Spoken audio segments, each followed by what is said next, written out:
friends, what's up? This is RK from 360 Reader. Right now I'm going to show how to create tab groups in Safari in macOS Monterey on your Mac.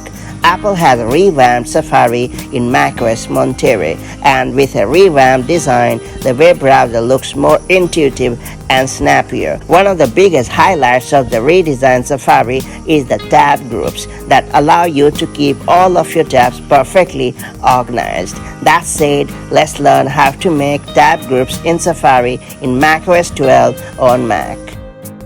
Before getting started, make sure you have subscribed our YouTube channel and hit the bell icon so that you won't miss any update from 360 Reader. First off, launch Safari on your Mac. After that, click the tiny downward arrow located right next to the sidebar icon at the top left corner of the screen. Next, select the new Empty Tab Group option.